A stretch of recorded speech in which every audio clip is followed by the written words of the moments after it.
Hello everyone and welcome to the very first episode of the Stanza Study. My name is Demi, and for our very first episode we'll be taking a look at the history behind poetry. Poetry has been a significant part of literature all over the world and has evolved greatly over time. Some of you may believe that poetry may be too old or too boring or nerdy, but I can assure you it's way more interesting than you may think. Poetry has been around long enough that it predates history. It was a method of expression for many people, often used to confess romantic feelings, tell stories, instruct people on activities, and tell history.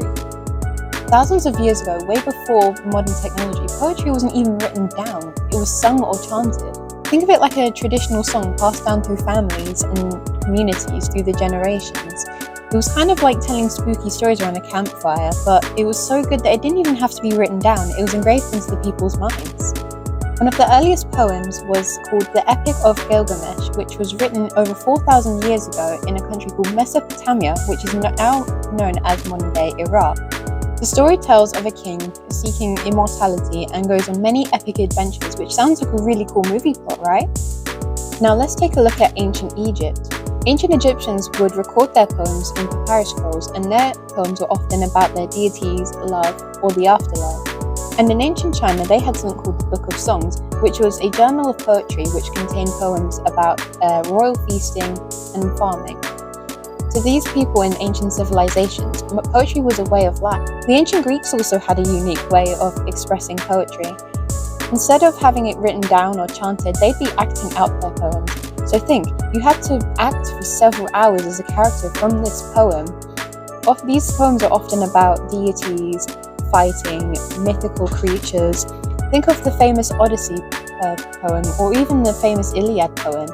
They were performed for hours and were really interesting.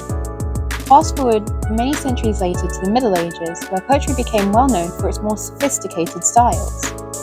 Think about things that are often associated with fairy tales: knights, romance, medieval banter, royalty.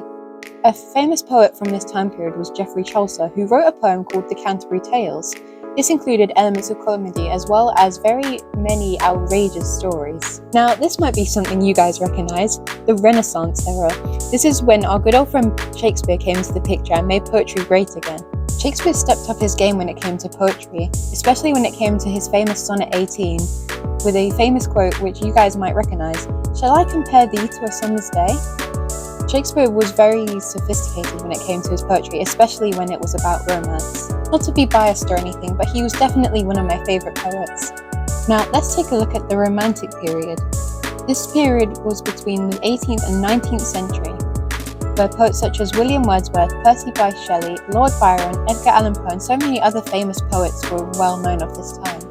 During this time, poets would often find other ways to express their emotions by associating these with romance and war, and often comparing both these topics to nature. A famous romantic poet, Alfred Tennyson, wrote a poem about the tragic atmosphere of war by including a chanting rhythm. This was called Charge of the Light Brigade and is a very well-known warm poem for English students.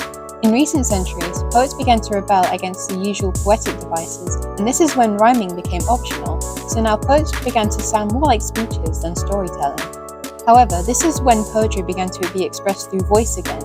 A poet called Langston Hughes used his voice to manifest a piece of poetry presenting the Black experiences in America. And poetry didn't stop evolving from there. Now in the modern ages, poetry can be seen everywhere. Song lyrics, that's poetry. Aesthetic social media posts to put in your story, they're poetry too. So even speeches can be poetry. Because people often simplify poetry to just paper and ink, they don't often understand that it can be found in their everyday lives, and it can be expressed in many incredible and unique ways. So don't groan when you go into your classroom next time and you see the word poetry written on the whiteboard. Remember that it has a vast history with many thrilling attributes that are even relevant in today's time.